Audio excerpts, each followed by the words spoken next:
Thank you very much.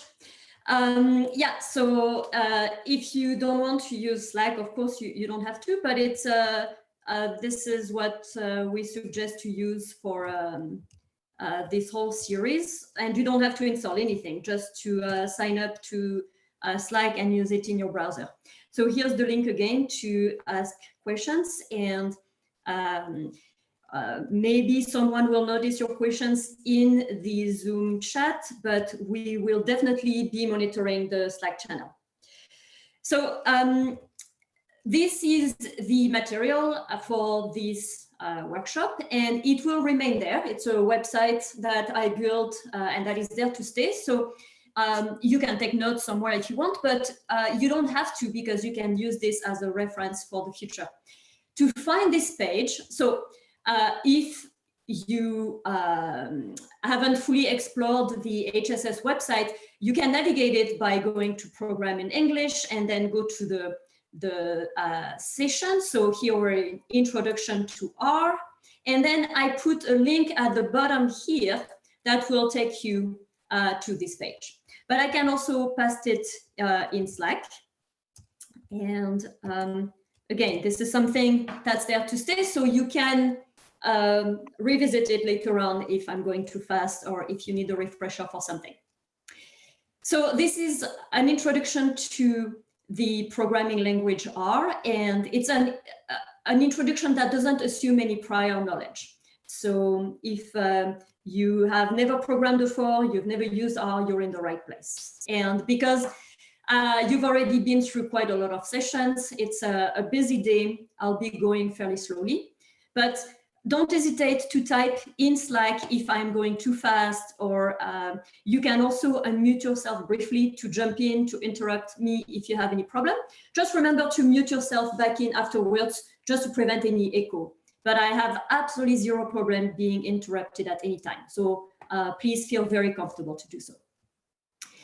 So first of all, so R is both a programming language, but also an interpreter, which is a program that can interactively run a language. And there are many ways to run R. So you can run it non-interactively by writing a script. A script is just a text file with a bunch of commands. So our scripts are just simple little text file, and they take the .r extension. You can make it little r or capital R. The convention is to use capital R. And to run an R script, you just, from the command line, for instance, you just use the command R script and then the path of your script. But because R is an interpreted language, which is a language that executes command in an interactive fashion, most people take advantage of this really nice side of R by running it interactively. And there are many ways to go about that. The simplest possible way is simply to run R in the R shell. So for instance, if I launch a terminal and I type R, but if you are on Windows and you have R installed, you could simply click on the R shortcut that was put somewhere when you installed R. This is the R shell. I am now within R, and here I can type some commands. For instance, well, let's do something extremely sophisticated. I'm typing a command 2 + 3. I press enter to run it, and instantly I get an output. So R is both this shell and the program run inside the shell. So that's very convenient and simple, but it's also not super friendly. And so there are other kind of more friendly, more convenient ways to run R.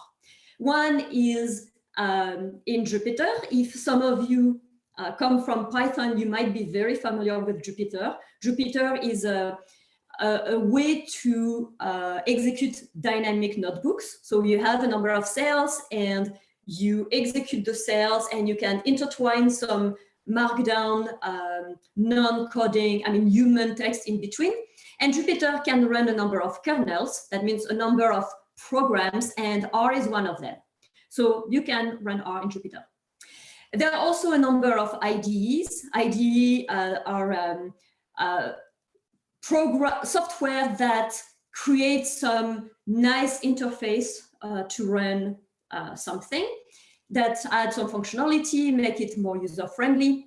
And there are lots of options for that. For instance, I use a package in the text editor Emacs called ESS, and this is how I run R in my own personal workflow because I love Emacs. But one IDE that has really become incredibly popular and that a lot of our users use is called RStudio. So if you are new to R, you probably should explore RStudio because it's really made using R incredibly friendly.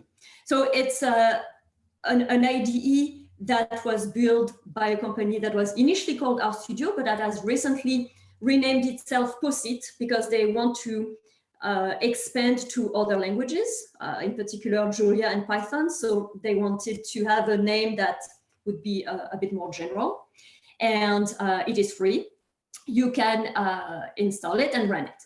Now, for this workshop, we wanted to make things extremely easy for you. So instead of running things on your computer, which would involve you installing R and then installing RStudio, we have built an RStudio server, which is an RStudio session that runs in the cloud and that you can all log in so that you can directly run RStudio on our machine in the cloud. So of course you will be accessing it from your computer, but the computations, the code will actually not be run on your computer, but somewhere in a remote machine. The POSIT company, formerly RStudio company, makes a lot of very nice little cheat sheets on the packages that they develop and also on their own IDE. And it's, I find them really super, super nice to get. I don't have any memory. I keep forgetting things. I find them like beautiful reminders to what functions are, where to find things, etc. So there is a link here to their cheat sheets, and you can download them from that page. You can also download them from within RStudio. But if you are looking for shortcuts and commands, the cheat sheet for the RStudio IDE in particular can be very useful to you. So as I mentioned before, I personally use another IDE for R. So today, of course, I will use RStudio so that we share an interface, but I don't really know the shortcuts and the key bindings and all the little tricks of RStudio because I'm not very familiar with it. So if you wonder how to do this or that, your best bet might be to have a look at this little cheat sheet. Of course, if you have problems, just say so, but I want the top of my head be able to give you all the nice little tips and tricks. So to access our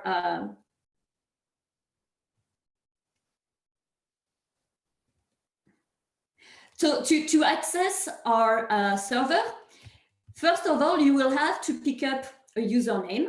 So go to this page. I posted it in the chat before, but I'm going to paste it again.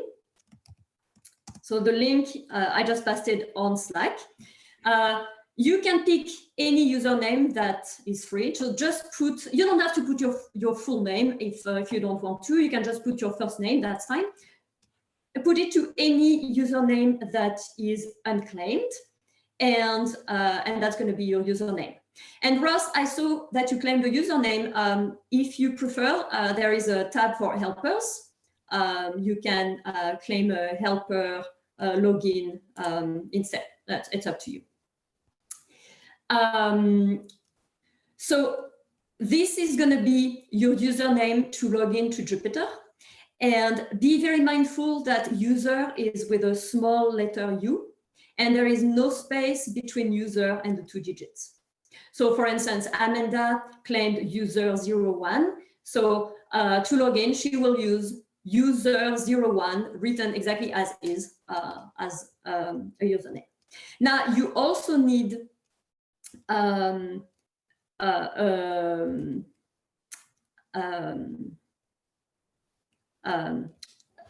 password. Sorry, I was having a little blank because I was looking for the Zoom window. I'm not going to pass the password in Slack. I will pass it in the Zoom chat just so that it doesn't remain online, just to make sure nobody is going to make use of our resources. So the password is, I'm going to pass it in the chat, HSS -R-EN. And the page to log in is at this address here. I'm pasting that in Slack. I pasted it earlier, but I'm pasting it again. So if you click on this last link, jupiter.ren.calculquebec.cloud, you will arrive in a page that looks like this. For username, write user and then your 2 digits. I have a different login, so I'm logging in using instructor, but for you it's going to be user digit. For the password, use HSS-R-EN and then click sign in.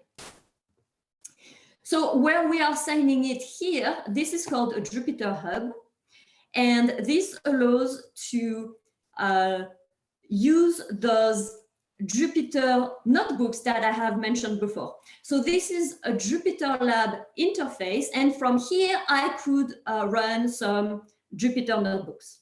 But today, instead of using a Jupyter notebook, we will use the RStudio IDE, which is frankly the nicest, I think, way to use R unless you already have a tool you're extremely familiar with. So to access it, once you have a page that looks like this, click on the big RStudio button here, and it will take a little time, but it will launch the RStudio server. So is everybody able to launch the RStudio server? Once you launch it, it will look quite differently because I have customized mine, but it should say RStudio, and you should see something that says RStudio, even if it doesn't look exactly like this. Any trouble accessing RStudio? If I'm going too fast, if something didn't work, if you have a question, don't hesitate. Okay, so I will wait a little bit. So yeah, you click on the link Jupyter, etc. For your username, you use whatever username you've been selecting here. If some people are joining us a little bit late, just claim any free username from this list by adding your first name or whatever next to a username. The password is HSS-R-EN. So put this into the Jupyter Hub login, click login, and then click on the RStudio button. And it will take you to RStudio server, which is where we will run R for this entire workshop.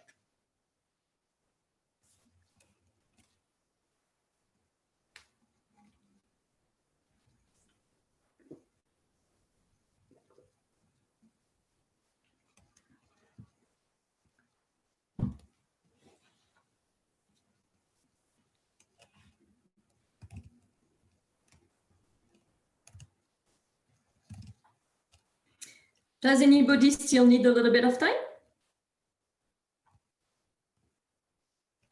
Yes. Okay. Yeah, take your time. It's late in the day, and I want to make sure everybody is on the same page so that we can start together. And if you have a question, if something doesn't work, just unmute yourself. So the RStudio button should be on the top row to the right. I'm sorry, I still can't log in. So I took user 01. I'm not even sure I'm doing this properly. And then I would type in HSS-R-EN. That's not working. So I thought that user 01 was already taken by Amanda. Did you claim a username that hadn't been used, that hasn't been claimed by anyone before? I have no idea. So I'm just seeing this Excel worksheet online. So I just type myself someplace. Can you just give me a username? Perfect. Yeah, that's the way to do it. Yeah. So once you've typed your name next to any user, that's your username. Yeah, you're doing it right. So then you should, okay, let me redo it to show you once more. So let me log out. Let me redo it all. Okay, so you go to this page and then you type in user digit, like the username that you have chosen from the Google Doc. I have a different username, so I'm typing instructor, but make sure to use your username. And then I have a different password, but for you, make sure to use the password HSS-R-EN. I think that's what it is. Let me double check. Yeah, it's HSS-EN-R. For some reason, the Google Sheet, like I entered in the first time and then it like reset and it was cleared out and now there's not as many names. I don't know if anyone else has seen that. I have the same problem. I can't log in at all. I don't understand. I've been able to log in, but I did on the first go around. Okay. And now I'm not sure what happened with the Google Doc, but once you have a username and a password, click sign in. And it's going to take a little bit of time because this is actually in the background starting a job in a virtual machine. And it can take, there might be a little delay, but an RStudio button should pop up after a little instant. If it doesn't, try refreshing the page or try to go to File, log out, and then log back in. But it should look like that. And then you just click on the RStudio button, and that will open a new tab, and it will start the RStudio server.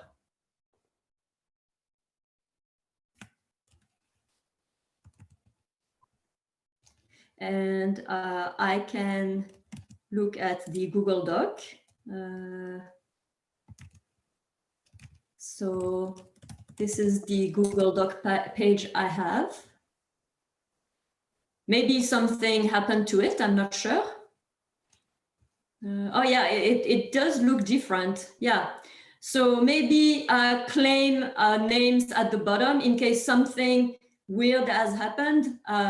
It's more likely that people have claimed stuff at the top. So maybe write your name further down in case. And if something happened, I really have no idea what happened. I haven't touched it. So there might have been a Google Doc glitch or something bizarre happening. I'm not sure. Maybe many people trying to edit it at the same time has created a little Google glitch.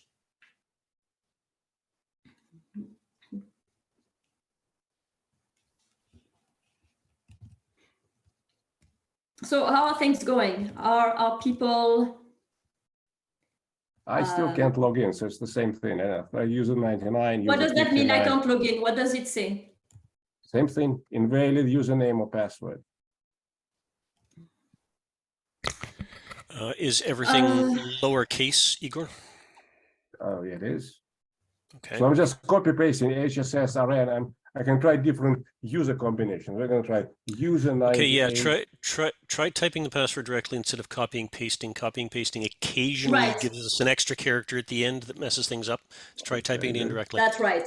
User yes. 98. Yeah, thanks, Ross. That's a good point. It's very possibly what is going on. Yeah, copying and pasting depending. So user 98 doesn't work. You can try user 51. HSS-REN. Sign in.